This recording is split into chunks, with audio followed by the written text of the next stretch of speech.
Hi అండి, అందరికీ నమస్కారం. రేపే భీష్మాష్టమి. అసలు ఈ భీష్మాష్టమి పండుగ యొక్క ప్రత్యేకత ఏమిటి? ఈ భీష్మాష్టమి నుంచి భీష్మ ద్వాదశి వరకు గల 5 రోజులను ఏమని పిలుస్తారు? ఈ రోజుల్లో ఏం చేయాలి అనే ఎన్నో మంచి విషయాలు మనం ఈ వీడియోలో తెలుసుకుందాము. ఎవరు కూడా స్కిప్ చేయకుండా చూడండి, ఎందుకంటే ఎన్నో మంచి విషయాలు మనం ఈ వీడియోలో తెలుసుకుందాం. అలాగే ఫస్ట్ టైం మన ఛానల్ చూస్తున్న వాళ్ళు ఎవరైనా ఉంటే గనక సబ్స్క్రైబ్ చేసుకొని బెల్ ఐకాన్ కూడా క్లిక్ చేయండి. ఇలాంటి మరిన్ని వీడియోస్ మీకు షేర్ అవుతాయి. లైక్ బటన్ క్లిక్ చేయడం కూడా మర్చిపోవద్దు. భీష్మాష్టమి. ఈ భీష్మాష్టమి పండుగ ప్రాముఖ్యత ఏమిటి అనేది ఇప్పుడు తెలుసుకుందాం. పురాణాల ప్రకారం భీష్మ పితామహుని వర్ధంతి రోజున మాఘ శుక్ల పక్షంలో అష్టమి తిథి నాడు ఈ భీష్మాష్టమి పండుగను జరుపుకుంటారు. ఈ రోజున భీష్మ పితామహుడు బ్రహ్మచర్య జీవితాన్ని గడపాలని ప్రతిజ్ఞ చేశాడని నమ్ముతారు. భీష్మాష్టమి ఉపవాసం చాలా పవిత్రమైనది మరియు ఫలవంతమైనదిగా పరిగణించబడుతుంది. ఈ సమయంలో ప్రజలు తమ పూర్వీకులకు పూజలు మరియు ప్రార్థనలు కూడా చేస్తారు. మాఘమాసంలోని శుక్లపక్షంలో వచ్చే 8వ రోజు మోక్షం యొక్క రోజు లేదా నిర్వాణ తిథి అని అంటారు. ఈ పుణ్యదినాన భీష్ముని స్మరణార్థం కుశగడ్డి, నువ్వులు, నీరు సమర్పించడం చాలా శ్రేయస్కరం. అలాగే ఈ రోజున తమ పూర్వీకులకు తర్పణాన్ని పవిత్రంగా నిజమైన భావాలతో సకల కర్మలతో అందిస్తే తమ పూర్వీకులకు మోక్షం కూడా లభిస్తుంది. అలాగే పితృదోషం ఏదైనా ఉన్నా కూడా దాని నుంచి బయటపడతారు. ఇక భీష్మాష్టమి నుంచి భీష్మ ద్వాదశి వరకు గల 5 రోజులను ఏమని పిలుస్తారు? దీని యొక్క ప్రాముఖ్యత ఏమిటి అనేది మనం తెలుసుకుందాం. ఈ 5 రోజులను కూడా భీష్మ పంచకం అని చెప్పి అంటారనమాట. పంచ అంటే 5. మరి అష్టమి నుంచి ద్వాదశి వరకు గల 5 రోజులను కూడా భీష్మ పంచకం అని చెప్పి పిలుస్తారు. భీష్మాష్టమి మొదలుకొని భీష్మ ద్వాదశి వరకు ఉన్న 5 రోజులను అసలు భీష్మ పంచకం అని ఎందుకు పిలుస్తారు అని ఇప్పుడు తెలుసుకుందాం. వ్యాసుడు భారతాన్ని ప్రజలకు అందించి ఉండవచ్చు, కానీ భీష్ముడే కనుక లేకపోతే అసలు భారతమే లేదు అని చెప్పి నమ్మకం. తండ్రి సౌఖ్యం కోసం తన సింహాసనాన్నే త్యాగం చేసిన ధీరుడు మన భీష్ముడు.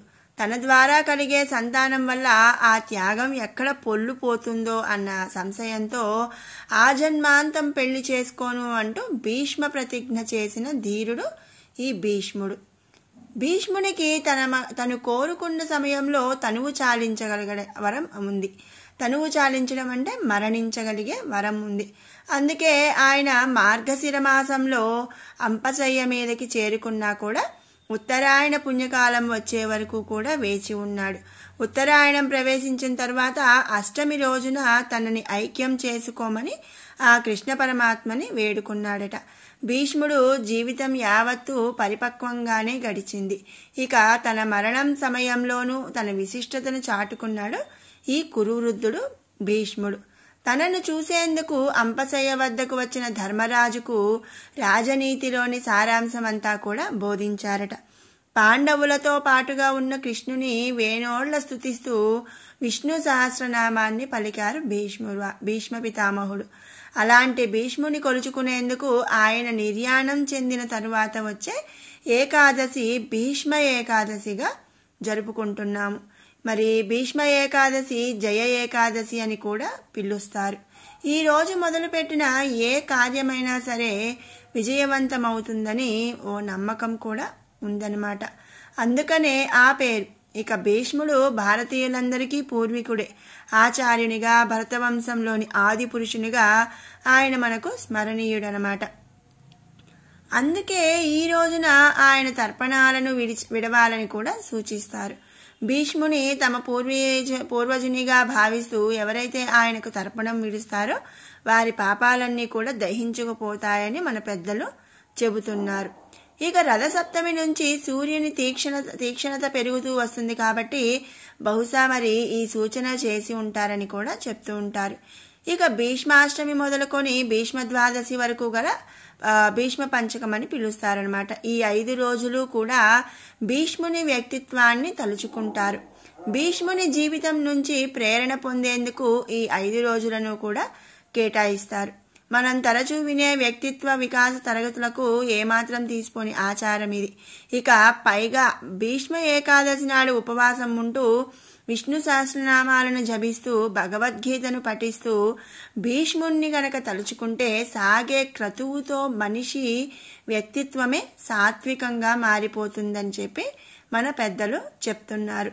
మరి తెలుసుకున్నాం కదండి భీష్మాష్టమి యొక్క ప్రాముఖ్యత ఏమిటి.